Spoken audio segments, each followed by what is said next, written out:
Assalamualaikum warahmatullahi wabarakatuh. Shalom, Om Swastiastu, Namo Buddhaya, salam kebajikan untuk kita semua. Selamat siang kepada para hadirin sekalian. Selamat datang di acara talk show untuk Festival Pengabdian dan Pemberdayaan Masyarakat UI 2024. Puji syukur kita panjatkan kepada Tuhan Yang Maha Esa karena atas berkat rahmat-Nya kita dapat menghadiri talk show pada hari ini. Perkenalkan, saya Johanna, mahasiswa FIB Program Studi Rusia Angkatan 2022 yang akan memandu acara talk show pada hari ini. Talk show hari ini disponsori oleh Bakti BCA, Komunitas Pengusaha Tangan di Atas, dan didukung oleh Rumah Cinwa, Wings, Sanggar Budi Rahayu, Ayodhya Pala, Komunitas Seni Karawitan Jawa Sekar Widya Makara Universitas Indonesia, Wayang Sinema, Sanggar Panji Laras, dan Tangan Emas Production. Kami seluruh panitia Festival Pengabdian dan Pemberdayaan Masyarakat UI 2024 berterima kasih kepada para sponsor dan semua pihak yang telah membantu dan mendukung dalam mensukseskan acara pengabdian dan pemberdayaan masyarakat UI 2024. Sekarang kita akan segera masuk pada sesi talk show hari ini dengan topik menembus batas, dampak intervensi kelompok dalam meningkatkan pemberdayaan masyarakat yang akan dipandu oleh Ibu Deborah Elvina Purba, Sarjana Sastra Magister Sains Doktor Filosofi sebagai moderator, dan juga dengan narasumber-narasumber kita pada hari ini, yaitu Ibu Dini Rahma Bintari, Sarjana Psikologi Magister Psikologi Doktor Filosofi Psikolog, dan Ibu Salira Hadi Asi, Sarjana Psikologi Magister Psikologi MGPCC Doktor Filosofi Psikolog. Untuk forum diskusi selanjutnya akan dipandu oleh moderator kita. Kepada moderator dipersilakan. Terima kasih. Siapa namanya? Yohana. Terima kasih Yohana. Tadi saya sudah diperkenalkan, nama saya Deborah Evelina Purba, dan ini adalah dua narasumber kami dari Fakultas Psikologi. Kami biasa memanggil Mbak atau Mas ya untuk dosen-dosen, dan saya panggil Mbak Alin untuk Salira Hadi Asi, dan Mbak Dini untuk Dini Rahma Bintari. Nah, di Fakultas Psikologi ini kita punya beberapa, ada 13 atau 14 kelompok riset, dan Mbak Dini dan Mbak Alin itu mewakili 2 dari 14 kelompok riset. Kalau Mbak Dini dari kelompok riset Mindfulness and Contemplative Psychology, dan Mbak Alin dari Toward Healthy Mind, Body and Sexuality Lab.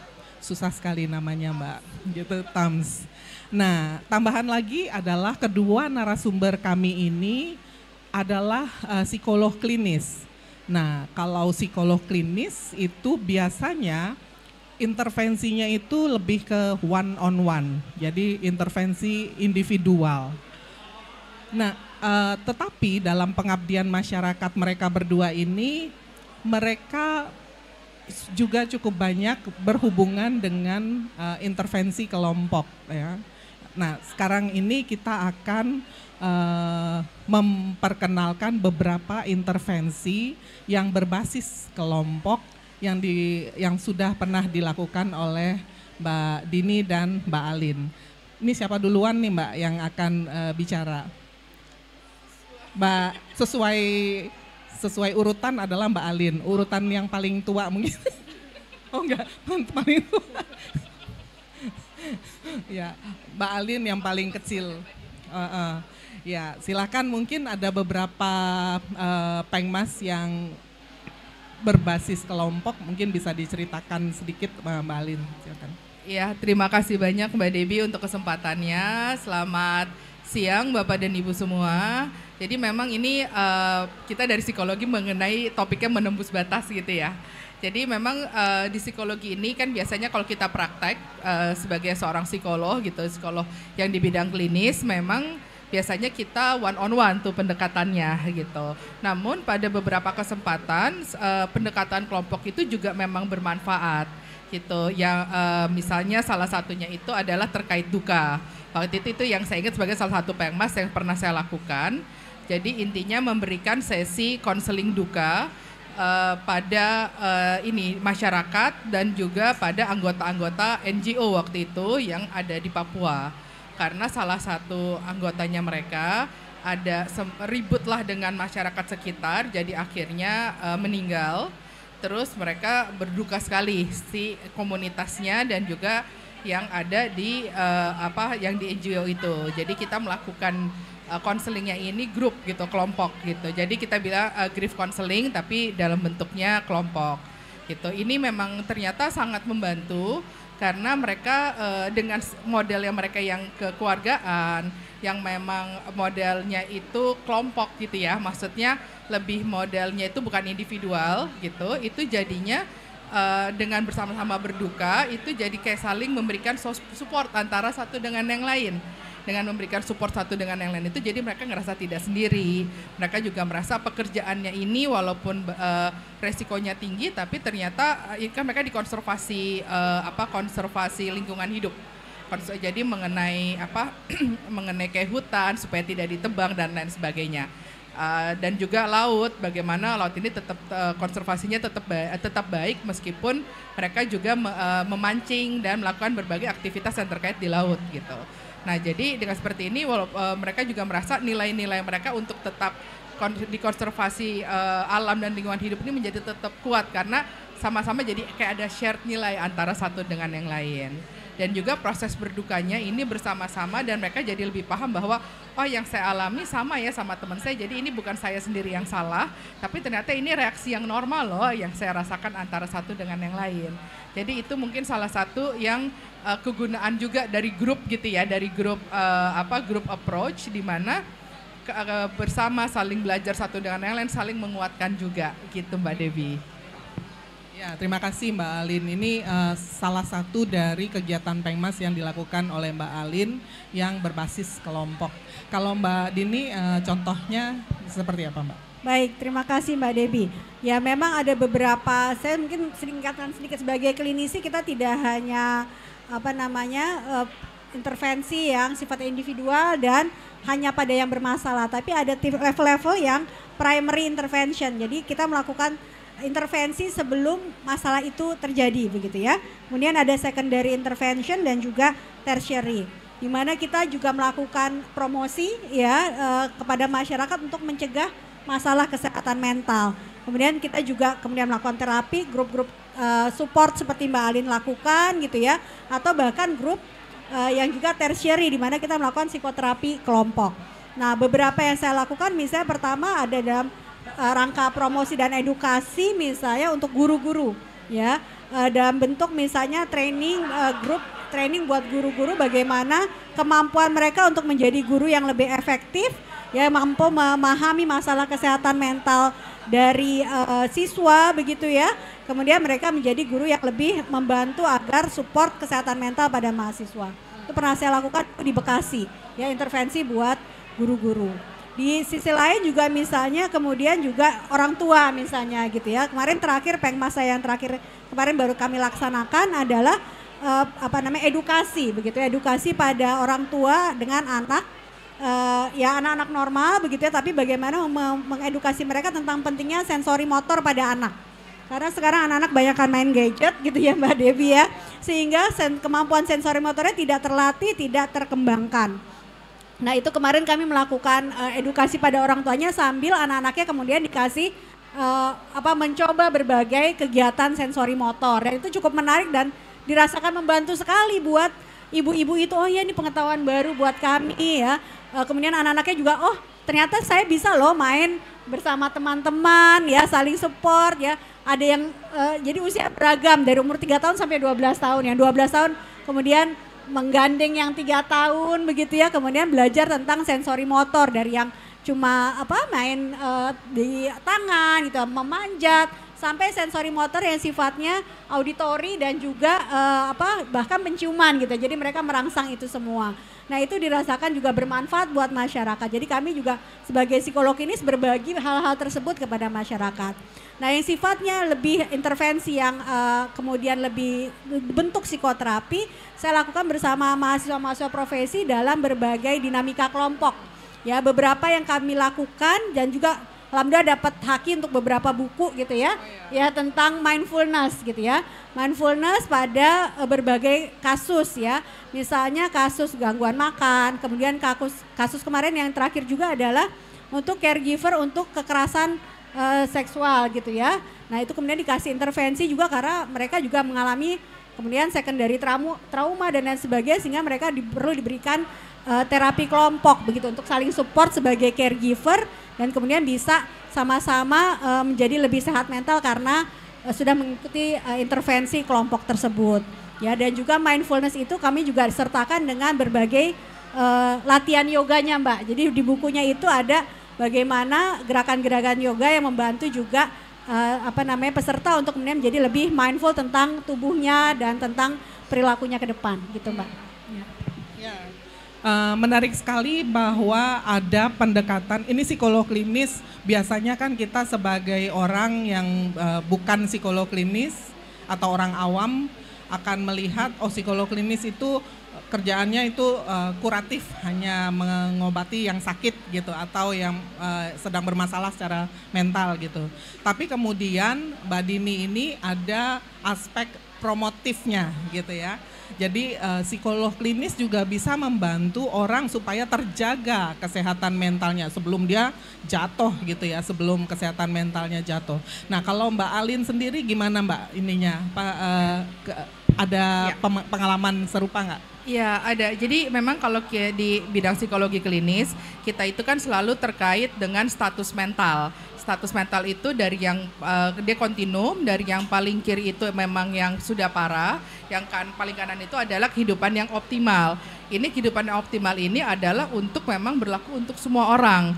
Jadi ada juga yang kita promotif dan preventif supaya mereka tidak makin ke kiri. Nah waktu itu salah satu yang pernah saya lakukan adalah waktu itu dananya juga dari DPPM UI gitu. Ini saya kerjasama dengan dosen dari arkeologi dan dosen dari arsitektur interior gitu. Jadi yang kita bidik adalah mengenai disabilitas pada museum gitu. Berbagai intinya gini, disabilitas ini kan banyak dialami oleh orang, dan disabilitas ini kan tidak hanya fisik tapi juga berbagai hal. Bisa juga ya terkait kemampuan intelektual dan lain sebagainya. Namun orang dengan disabilitas tetap memiliki hak untuk mendapatkan berbagai informasi, berbagai pengalaman yang sama dengan yang body able kita bilangnya gitu. Jadi waktu itu yang kita lakukan adalah kita ke beberapa museum dan kita memberikan memang edukasi mengenai disabilitas itu apa, dan kalau apa yang bisa dilakukan museum sehingga program-program mereka lebih inklusif gitu. Dan di museum itu kan nggak hanya program museum, tapi di museum itu kan juga ada pajangan-pajangan. Bagaimana sih pajangan-pajangan ini bisa dibuat sedemikian rupa sehingga orang yang disabilitas pun bisa tetap menikmati gitu. Jadi kalau misalnya mungkin low vision, jadi bagaimana ada tambahan huruf tertentu atau yang pada beberapa museum tuh saya lihat mereka udah mulai pakai untuk ininya, untuk keterangan deskripsi mengenai benda-benda yang yang dipamerkan itu sudah pakai digital. Jadi bisa dibuat sehingga untuk yang low vision pun bisa untuk membaca gitu kan, membaca deskripsinya. Jadi itu yang kita perkenalkan. Atau misalnya yang memang atau misalnya bisa dibuat yang bisa dipegang, jadi mereka bisa merasakan batu ini kalau yang seperti ini bentuknya gini, kalau lingga bentuknya begini, kalau dipegang tuh bagaimana gitu. Jadi hal-hal seperti itu yang kita juga berikan edukasi gitu. Jadi kalau teman-teman saya dari arsitektur lebih kepada dibuat segimana rupa sehingga orang yang disabled bisa mendapatkan pengalaman mengenai tata pamer museum dengan ya sekomprehensif mungkin. Kalau yang dari arkeologi itu bagaimana program-program di museum ini bisa inklusif untuk semuanya, dan kalau saya lebih kepada disabilitas itu apa-apa yang bisa dilakukan dan apa kegunaannya, bahwa inklusivitas itu harus ada di museum gitu. Jadi tujuan memang promosi dan preventif. Jadi bahkan anak-anak SLB pun jadi tetap bisa ke museum untuk mereka menikmati apa yang ada di museum. Karena museum pun pada beberapa museum kan juga mengenai sejarah masa lalu kita. Dan sejarah masa lalu itu kan penting banget untuk kita merasakan terkoneksi dengan dengan akar kita, dengan negara kita, dengan masyarakat kita. Demikian Mbak Devi. Ya, di sini kelihatan bahwa ada kolaborasi antara psikologi di sini Fakultas Psikologi dengan fakultas-fakultas lain ya, Iya. Mbak. Ada dengan FIB arkeologi, ada dengan arsitek ya, Teknik. FT teknik, sama siapa lagi tuh Mbak? Kita bertiga sih, Bertiga, psikologi. bertiga Psiko. dipakai hibah Pengmas Iya, UI iya. gitu. Uh-uh. Nah, ini gimana nih Mbak di awal, kita duluan ini dulu ya Mbak. Awalnya tuh gimana bisa sampai kolaborasi terus memikirkan museum itu gimana? Oh iya, jadi memang kebetulan saya kenal cukup dekat dengan yang dosen arkeologi. Jadi waktu kami dulu ke S2, nggak sengaja di Australia ketemu bareng, akhirnya tinggal bareng, jadi emang akhirnya jadi berteman. Terus kita sama-sama tertarik mengenai museum itu bisa dijadikan apa sih gitu. Ide saya mengenai museum ini bisa menjadi suatu yang inklusif. Waktu di Australia itu kan museumnya bagus-bagus banget tuh Mbak Dewi. Dan mereka benar-benar menyiapkan untuk yang body able dan disabled juga semuanya ada gitu. Jadi saya menurut saya ini bagus banget untuk sebenarnya mental health dari orang yang disabled gitu. Nah terus pas kita udah balik, kita terus ini ada Pengmas, kita ketemuan, coba gitu. Terus udah gitu, iya soalnya bagus banget nih ke depannya untuk SDG juga terpenuhi. Terus ya gitu, tapi kan Kota Tapamer kita butuh orang arsitek. Terus oh iya teman saya juga, gue kenal kok sama orang dosen arsitek sekalian aja, dia memang mau S3-nya terkait di museum dan disabilitas. Jadi akhirnya kita mulailah. Memang tidak mudah dalam membuat proposal karena perspektifnya bisa beda-beda. Bahkan penggunaan kata-kata kayak disabilitas juga harus kayak ini yang lebih diterima loh konsepnya, jangan seperti ini. Kayak gitu pun juga kita harus diskusi lagi, tapi makin lama makin paham juga. Gitu. Jadi ada penyamaan persepsi di antara multidisiplin ya, disiplin-disiplin yang berbeda. Kalau Mbak Dini ada nggak punya pengalaman kolaborasi? Betul, banyak Mbak. Gitu ya. Ada beberapa yang menurut saya sangat menarik gitu ya. Sejak 2020 ya, mungkin saya sudah mulai kerjasama gitu ya. Beberapa dengan teman waktu itu Policy Brief saja gitu ya. Policy Brief bersama teman dari Fasilkom, FIK dan juga dengan VIA administrasi. Karena Policy Brief kan yang jago VIA begitu ya. Nah jadi kami bekerja sama Policy Brief. Nah ini terus berlanjut sebenarnya sampai sekarang Mbak. Awalnya kita dapat Policy Brief dananya untuk bagaimana pada saat pandemi itu kita menyediakan layanan konseling secara aplikasi. Nah itu 2020. Kemudian 2022 akhirnya kami lanjut karena Policy Brief-nya berjalan dengan baik, kerjasama. Kemudian saya terus dengan dosen Fasilkom untuk sampai sekarang nih kita masih dapat dana dari DISTP untuk kemudian mengembangkan aplikasi Sikonde namanya buat sistem konseling Depok. Ya, jadi Sikonde ini terus berjalan sampai sekarang dapat dana DISTP gitu. Nah ini kerjasama ini terus berlangsung antara saya dan Fasilkom meskipun juga kadang-kadang meminta konsultasi dari fakultas lain. Nah ini ke depan nih mudah-mudahan kita bisa terus ya. Karena sebenarnya ini sangat dibutuhkan masyarakat. Kalau tadi kita ngomong menembus batas ya, batas-batas fisik pun kita lalui dengan sistem konseling dan aplikasi begitu ya.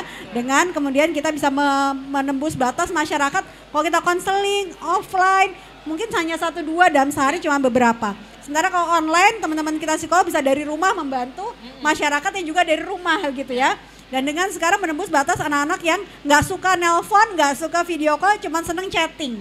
Ya kan anak remaja seperti itu. Sehingga kita kemudian bentuk aplikasinya itu untuk konselingnya secara chat gitu ya. Karena memang sekarang remaja ke bawah lebih senang tidak bertemu langsung tapi curhat lewat chatting. Nah itu menembus batas ya. Nah mungkin yang beberapa yang lainnya misalnya juga dengan Pengmas ini yang kemarin kami juga kerjasama dengan keperawatan dan kedokteran ya. Nah itu juga untuk sensori motor tadi karena di keperawatan juga secara neurologi juga dengan orang kedokteran ya. Jadi sebenarnya buat psikologi ini paling seru Mbak ya, karena mau kerja sama siapa aja gitu ya. Kemudian satu lagi menembus batas dalam posisi kita bikin produk ya, produk Sikonde ini kan kemudian makanya dana dari DISTP karena itu sifatnya kemudian produk yang bisa terhakikan gitu ya. yang atau kedepannya mungkin kita akan coba paten tapi under license ongoing gitu ya. Jadi kita juga menembus batas bahwa psikologi itu bisa memproduk yang sebenarnya orang teknik gitu biasanya ya yang memberikan produk seperti itu. Kita sebagai psikologi bisa kontribusi dalam berbagai bidang ilmu sebenarnya. Kalau Mbak Alin tadi dengan arkeologi dan dengan museum, arsitek gitu ya. Kami juga dengan berbagai kemungkinan lainnya gitu Mbak. Ya. Bisa diceritakan sedikit lebih detail mengenai si Konde ini udah sampai di mana Mbak? Iya. Oke, ya sistem konseling Depok ini sudah bertahun-tahun ya kami, karena waktu itu ada keterbatasan karena sedang pandemi dan sempat vakum. Dan sekarang kami berjalan lagi, kami tadinya sudah punya aplikasi yang sifatnya application. Ya jadi mesti download. Tapi ternyata kami harus bekerja sama dengan Depok kan, dan mereka sistemnya aplikasi hanya boleh satu, Depok single window, sehingga kami hanya boleh berbasis website konselingnya. Nah jadi kami tahun ini tuh mengubah dari aplikasi menjadi sistem website. Nah itu secara ilmu komputernya kan berbeda begitu ya. Jadi takes time lagi untuk itu. Nah ini kita sedang minggu ini nih besok kebetulan ya. Kami mau ke Depok lagi buat kemudian kita di attach dengan servernya Depok. Gitu. Jadi mudah-mudahan akhir tahun ini mulai bisa diklik di servernya Depok dan kemudian tahun depan kita akan terus mengembangkan gitu ya, mudah-mudahan bisa dapat cari lagi gitu ya pendanaan lain gitu ya, mudah-mudahan ya nih kemarin yang mau buka Kedai Reka Mbak, Kedai Reka mau buka lagi, ya kita mau mikir, aduh tapi dalam 1 bulan harus jadi nih proposalnya gitu, meskipun ke depan itu terbuka lagi kesempatan, jadi ada dosen Fasilkom yang penelitian tentang meneliti teks, jadi meneliti tentang teks kemudian dianalisis untuk, nah kemarin tuh idenya dari teks tersebut cuman kata-kata apa yang mengindikasikan kalau dia stres berat gitu ya. Apa yang mengindikasikan dia gangguan apa gitu ya. Ini beda lagi nih Rin. Ini kedepannya. Jadi dari nanti teksnya si Konde ditarik untuk kemudian dianalisis dengan sistem komputer dan kemudian nanti dengan ya jadi kayak kemudian chat GPT-nya dari gangguan gitu ya. Itu jadi kalau gangguan begini terus munculnya ini kira-kira ke arah mana. Nah gitu itu jadi ke depan kemarin ngobrol sama dosen Fasilkom, oh ya ini kedepannya panjang nih gitu, saya juga kaget. Awalnya cuma pingin policy brief karena masa pandemi ternyata ya itu tadi ya batas waktu pun dibablas, batas uang. Batas ruang gitu ya. Itu ternyata bisa kita tembus dengan ya karena kolaborasi tadi itu ya, kolaborasinya luar biasa karena ide-ide kemudian tadi teman S2 ngobrol kemudian dapat ide baru gitu ya. Nah itu memang sering-sering berkolaborasi dengan berbagai bidang itu luar biasa membuat kita terbuka akan ide-ide baru penelitian gitu dan Pengmas. Tadi Dini udah cerita belum bagaimana cara bertemu dengan teman baru ini gitu? Cara lucu ya, kalau dengan dosen Fasilkom ini Bu Betty ya, nanti Bu Betty juga kayak ada presentasi ada juga tadi. Ya Bu Betty tadi ya. Bu Betty tadi karena waktu itu Bu Betty penelitian tentang kecanduan adiksi ngajak saya di mahasiswa S2-nya. Terus saya pas punya ide ini, siapa yang kepikiran pertama Bu Betty. Jadi kemudian saya mengkontak beliau gitu ya. Terus sama kedokteran dan itu memang misalnya waktu teman kuliah S1 misalnya gitu ya, cuman beda fakultas gitu ya. Kemudian kita kontak ya. Oh ya mikir kita butuh policy brief, butuh administrasi. Siapa teman administrasi? Pernah ketemu training dosen misalnya begitu ya. Terus kemudian kita temenan dan kita kontak dan bersedia. Nah yang lagi saya juga lakukan sebenarnya bimbingan saya Bu Ervi ya, nanti jam 3 akan presentasi juga FK. Kebetulan dia S3 tentang aplikasi untuk kesehatan yang tentang menangani obesitas. Ya tadi kita baru diskusi bagaimana menyatukan jadi penanganan obesitas dengan mindfulness Mbak. Gitu ya, tapi dia punya aplikasi yang membantu remaja ini ya untuk mengklik kemudian apakah dia cukup mindful tentang makannya, jadi mindful eating gitu. Nah itu juga kebuka lagi kerjasamanya dengan FK begitu ya. Nah itu ini belum. Ini yang sedang lagi yang eating, mindful eating. Iya. Ya ini kan mahasiswa bimbingan S3, kemudian saya diminta jadi kopromnya gitu. Nah kemudian karena dia nyari yang mindful siapa? Nah karena saya waktu itu udah pernah intervensi yang mindful, dia ketemu saya dan kemudian kita lanjut dengan penelitian ini gitu Mbak. Ya. Oke, menarik sekali ya ini jejaring ini asalnya itu dari ada pertemanan. Tapi kalau sama Fasilkom ini memang kita nyari-nyari sih. Maksudnya kalau Fasilkom itu kami mau bikin apa gitu, ada beberapa teman juga kan mengalaminya ya. Mau bikin apa minta tolong sama Fasilkom untuk bikin aplikasinya gitu ya. Lebih mudah jejaringnya lewat top management misalnya gitu ya. Kalau ya ini kayak tadi ya, ada aplikasi, ada kalau Alin bentuknya apa ya ininya, produknya? Kalau yang dengan disability ini sebenarnya kita modelnya akhirnya jadi buku saran ke depan apa yang bisa dilaksanakan di tiap museum, dan itu lebih personalized tergantung si museumnya karena tiap museum beda-beda. Nah tapi kalau yang lain juga sama kayak Mbak Dini, saya juga kerja sama Fasilkom. Ini dari proyek mahasiswa sebenarnya, ini mengenai stress management. Jadi aplikasinya ada, udah jadi juga mock up-nya udah jadi cuman memang untuk untuk ini bisa menjadi suatu yang full system, memang kita butuh dana lagi. Nah, itu tahun lalu kita masih kayak entar dulu deh karena masih banyak kerjaan yang kan ada kerjaan yang harus diselesaikan dulu. Nah, tahun ini dengan dosen Fasilkom yang sama, aku pun juga nanti ini ketemu mahasiswanya nih akan kerjasama mengenai untuk bimbingan itu mengenai penanganan depresi yang lewat aplikasi secara umum bagaimana gitu. Karena memang kan biasanya kalau kita penanganan depresi biasanya one on one counseling gitu kan, ketemu langsung atau enggak hybrid lewat Zoom misalnya online. Nah, namun waktu pas ini idenya juga dapat dari mahasiswa Fasilkomnya, tapi aku pun dapat idenya waktu saya dulu di Australia, balik lagi. Australia itu kan daerahnya itu banyak juga yang terpencil, yang nggak selalu, yang petani-petani yang mereka memang tinggal di daerah terpencil, jadi kemungkinan depresi juga ada karena lonely. Jadi mereka punya kayak flying doctors kan, tapi mereka juga punya beberapa aplikasi yang memang bisa dipakai laptop untuk mengatasi si depresinya ini. Jadi itu juga jadi ide, ini bisa juga ya berarti kita pakai di sini, dan sebenarnya rencananya untuk mahasiswa UI rencana ke depannya gitu. Tapi ini memang kita lagi baru awal banget nih bergeraknya gitu sih Mbak gitu. Dan memang yang tadi Mbak Dini bilang untuk konten analisis kita juga butuh banget, karena kita jadi paham kalau di chat yang jadi red flag mengenai masalah kesehatan mental itu isu-isunya apa aja, tulisan-tulis kata-katanya itu yang jadi kalau kita tahu ini kita bisa bikin sistem yang lebih komprehensif untuk mengalert orang-orang yang ada sebenarnya itu. Ya, mungkin ini nanti untuk kedepannya untuk semua lah ya, semua aplikasi atau terapi atau konseling dan sebagainya yang bisa terekam itu akan sangat penting untuk melakukan konten analisis ya. Dan ya untuk kedepannya ini mungkin juga bisa dilakukan juga oleh teman-teman kita yang lain yang punya pengmas yang serupa, yang berbasis kelompok. Nah, sekarang tentang kesehatan mental nih, kan ini adalah pakar-pakar dari kesehatan mental gitu ya.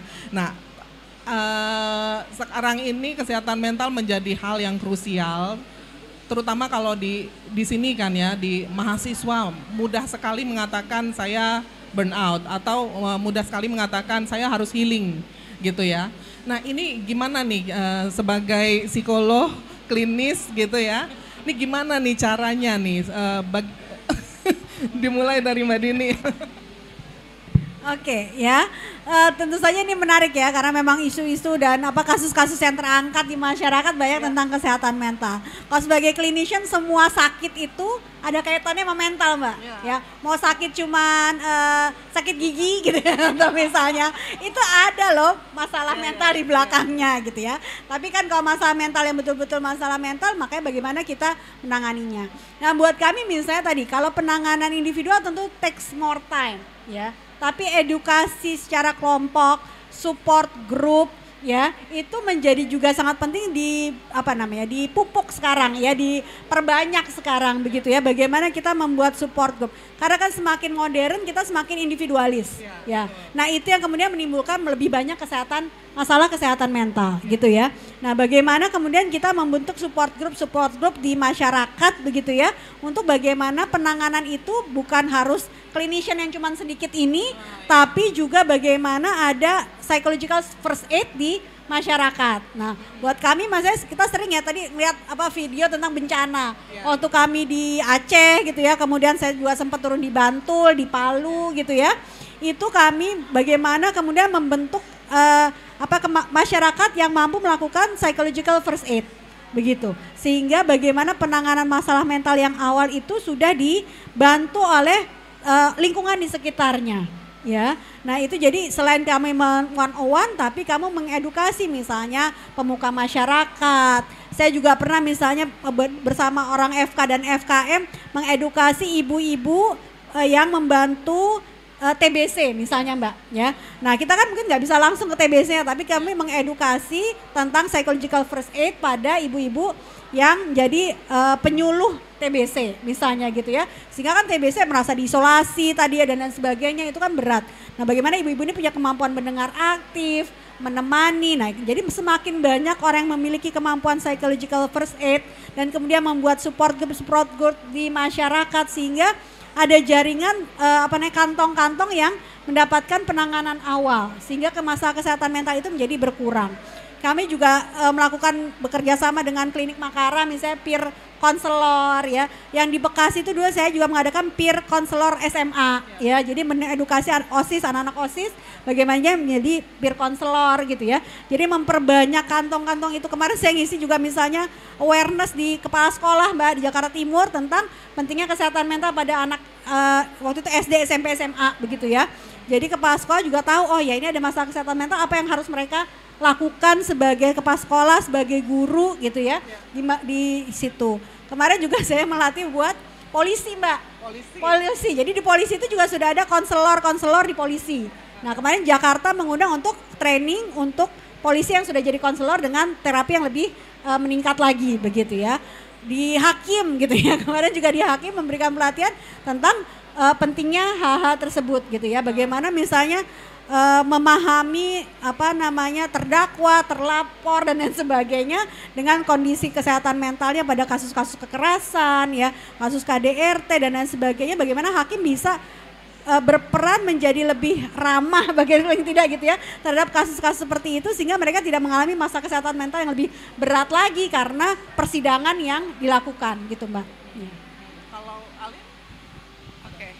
Iya, jadi ini mengenai kesehatan mental dan zaman sekarang gitu ya Mbak.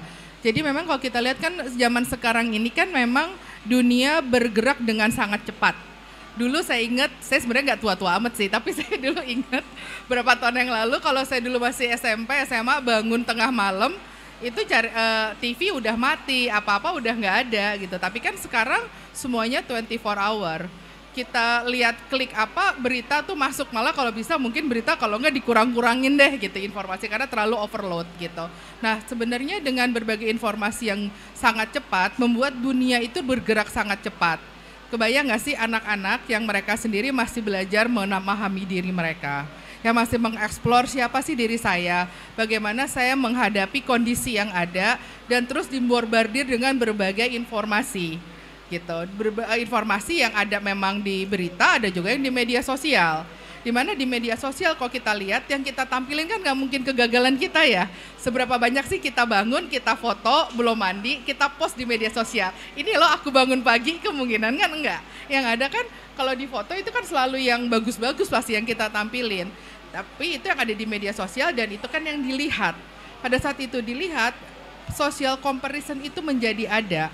Dan akhirnya bisa membuat kita yang, oh dia bisa begini tapi saya enggak ya gitu. Gimana, padahal sebenarnya mungkin yang dia lihat dunia tipu-tipu. Yang untuk fotonya aja tuh bisa di tag 10 kali baru dipilih yang mana. Plus di di filter kiri kanan gitu. Jadi itu akhirnya yang membuat bisa jadi merasa bahwa saya ini kok kesulitan, kok orang lain bisa. Mungkin sebenarnya mentalnya mungkin cukup resilient juga, tapi mungkin karena membandingkannya dengan orang yang mungkin kelihatannya bagaimana, jadi bisa jadi kok saya begini aja ya. Dan itu kan akhirnya membuat kita juga mempertanyakan keberhargaan diri kita, self efficacy kita, seberapa saya berharga sih, kok saya begini-begini aja. Dan ini yang sebenarnya juga akhirnya menjadi kayak gimana, informasi itu bagus tapi akhirnya dia bisa jadi kayak pedang bermata dua gitu. Dan berbagai macam informasi tapi diberikan oleh orang yang mungkin tidak paham benar, jadinya bisa jadi judgmental gitu. Dan itu yang menurut saya sih PR kedepannya ini masih banyak, dan mungkin memang dari akademisi atau dari researcher yang memang paham permasalahannya mungkin harus lebih banyak berbicara. Dan ini mungkin dengan kerjasama antar bidang kayak sama dengan Fasilkom, dengan juga mungkin dengan FISIP, bagaimana cara memberikan informasi yang pas, ini menurut saya akan bagus banget untuk edukasi ke depannya. Jadi orang-orang pun menjadi lebih terlindungi dengan berbagai bom informasi yang ada di sekitar. Itu sih Mbak. Oke, jadi ini belum dilakukan kan Lin? Ini baru akan mau dilakukan iya, kan? Pada beberapa udah mulai di labnya aku di TAMS, itu kita ada IG, itu mulai pelan-pelan kita juga memberikan, mengedukasi, tapi memang followernya memang beda dengan yang Telegram ya. Oh iya beda. Iya. Tapi ya kita tetap harus tampil.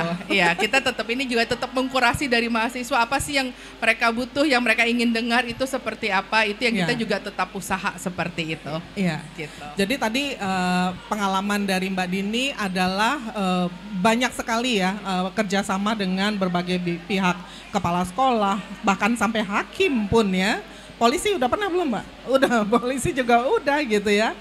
Nah tapi kan itu cuman apa ya, kayak sporadik ya. Jadi memang mereka membutuhkannya dan mereka mengundang, kita sering sekali mendapat undangan di psikologi untuk memberikan terapi, memberikan seminar tentang itu gitu ya. Nah sebagai psikolog yang juga researcher dan pengabdi masyarakat gitu ya, terutama di lingkungan UI ini, untuk mencegah pengaruh tadi kayak social comparison gitu ya, orang-orang ini gimana caranya supaya mahasiswa-mahasiswa ini terlindungi meskipun ada bombardir informasi yang menurut dia, oh kok kayaknya indah sekali hidup orang, sementara hidup saya kok kayaknya begini gitu. Nah itu kira-kira seperti apa sih nanti, mungkin apakah ada kerjasama di antara dua? Iya, jadi nggak cuma mahasiswa ya. Kemarin saya lupa satu lagi penelitian yang saya lakukan tahun lalu ya, bersama kepolisian tuh untuk kasus bunuh diri di kepolisian Mbak. Jadi penelitian. Ya jadi, nah ini juga karena social comparison. Polisi yang ini punya motor RX King, saya nggak punya gitu ya. Kemudian dia pinjol makin terlibat, akhirnya kemudian bunuh diri dan lain sebagainya. Di mahasiswa juga seperti itu ya, kasus kemarin juga kan ya, bunuh diri atau membunuh gitu ya, itu kan juga gangguan mental, antisosial ya. Nah ini bagaimana kemudian kita sebagai psikolog membantu mahasiswa memiliki self esteem yang real gitu ya, dengan support group dan juga dengan konseling individual, bagaimana kita memiliki keyakinan bahwa kita memiliki kemampuan yang cukup untuk survive di dunia ini tanpa harus membandingkan dengan orang lain. Nah itu membangkitkan itu dengan edukasi melalui Instagram ya, dengan kemudian kita juga mungkin menerima berbagai pengmas gitu ya untuk mahasiswa gitu ya, dan juga saya juga psikolog yang juga di klinik Makara gitu ya. Bagaimana kemudian kita terus melakukan edukasi maupun konseling, maupun kita juga ada grup konseling di Makara begitu ya, untuk topik-topik yang rasanya sesuai, bagaimana meningkatkan self esteem, bagaimana melalui kaum mahasiswa quarter life crisis gitu ya. Itu juga kemudian kita terus edukasikan sehingga mereka bisa kemudian menjadi lulusan yang percaya diri untuk kemudian berkiprah di masyarakat begitu. Gimana caranya ya? Tentu saja misalnya kita meyakini kadang-kadang kita lupa menuliskan hal-hal yang baik yang sudah kita lakukan Mbak. Ya kalau secara mindfulness kadang-kadang kita perlu mindful lah, apa saja yang sudah kita lakukan, hal baik apa yang sudah kita lakukan, notes gitu ya, journaling misalnya gitu ya. Terus kemudian juga kita mindful dengan apa yang kita sudah terima, kita syukuri begitu ya. Apa saja yang kita syukuri dalam kehidupan sehingga kita nggak gampang compare dengan orang lain, karena kita mensyukuri apa yang sudah kita dapatkan dan kita mampu lakukan. Nah dengan percaya diri itulah dia kemudian bisa menangkal akibat-akibat dari digitalisasi dan lain sebagainya yang berdampak buruk begitu. Alin mau tambahkan? Oke, ya jadi memang pada saat kita melihat dampak negatif dari media sosial, dari berbagai informasi, dari social comparison ini memang kita butuh juga memap. Sebenarnya pemahaman atau kesadaran si pihak-pihak ini atau mungkin kayak di UI kesadaran kesehatan mental itu penting, kita butuh memap ini sudah sampai mana, karena nanti kan ada teori yang readiness to change, seberapa siap untuk melakukan perubahan. Kalau memang masih pada beberapa unit masih modelnya pre-kontemplasi, belum paham banget mengenai kesehatan mental, memang psikoedukasi, berbagai kayak acara-acara ini tuh akan sangat bagus banget untuk ternyata kesehatan mental itu penting loh. Ternyata dampaknya ke kesehatan fisik ini begini loh, itu akan sangat bagus sekali. Nah, untuk unit-unit yang memang sudah masuk tahap kontemplasi, jadi mungkin untuk setidaknya terkait di unit itu mengenai program kesehatan mentalnya bisa mulai dengan lebih aktif, mungkin dengan webinar, mungkin dengan berbagai pelatihan, yang nanti kesananya mungkin lebih kepada menerapkan atmosfer company culture atau unit culture yang memang lebih terkait kepada untuk menjaga kesehatan mental. Karena gimana pun juga kesehatan mental ini kalau tidak dijaga, dia akan berpengaruh kepada kesehatan fisik.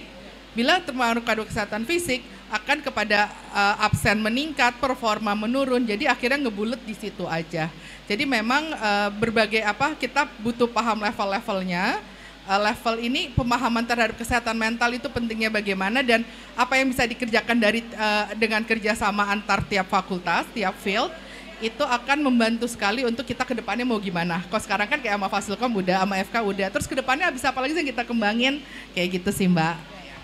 Oke, nanti ini kita catat ya apa yang sudah kita sampaikan di sini supaya nanti ini menjadi cikal bakal untuk proposal berikutnya gitu ya. Sebelum kita mengakhiri, terima kasih banyak untuk Mbak Alin dan Mbak Dini yang sudah memberikan pencerahan kepada kita sekarang bagaimana psikolog klinis itu bisa berpartisipasi, bisa memberikan kontribusi kepada masyarakat dalam intervensi berbasis kelompok.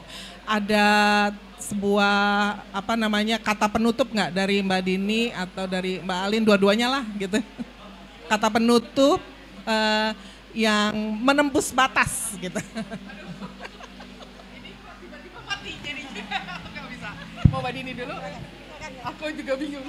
Oke, ya mungkin untuk kita kemudian bisa berkontribusi pada masyarakat, pengabdian masyarakat, kita harus terbuka untuk kerjasama, kolaborasi dengan siapapun, ya pihak manapun, ya kita terbuka, ya selama kita masih ada waktu, ya dilakukan, ya sehingga itu makin membuka jalan-jalan lain, jaringannya semakin luas, sehingga makin kesehatan mental menjadi sebuah topik yang meluas ke seluruh masyarakat, ya menjadi hal yang umum untuk menciptakan sistem tadi kata Mbak Alin yang juga mendukung kesehatan mental. Makin banyak orang peduli melakukan support group buat lingkungannya dalam masalah kesehatan mental, dan kemudian mudah-mudahan kita menjadi masyarakat dan Indonesia yang benar-benar emas di 2045 dengan tadi ya bonus demografi, makin banyak orang, mudah-mudahan jangan makin banyak yang stres, tapi benar-benar makin banyak yang sehat mental dan kemudian bisa produktif untuk masa depan kita. Mungkin itu. Oke, ya. Jadi tadi sambil Mbak Dini ngomong, aku akhirnya dapat insight. Terima kasih Mbak. Jadi kalau dilihat kayak seperti ilmu lidi gitu ya, lidi kan kalau kita hanya satu itu dampaknya tidak taruh kelihatan, tapi bisa dikerjain, bisa ada manfaatnya, lidi itu bisa. Tapi saat lidi itu bergabung jadi satu menjadi sapu lidi, banyak sekali kita bisa kerjakan dengan sapu lidi itu. Itulah makna dari keuntungan dengan kita melakukan kolaborasi. Terima kasih banyak. Terima kasih banyak untuk Mbak Dini dan Mbak Alin ya. Semuanya kata-kata penutupnya itu mengena sekali. Kolaborasi dan secara bersama kita bisa lebih kuat daripada sendirian.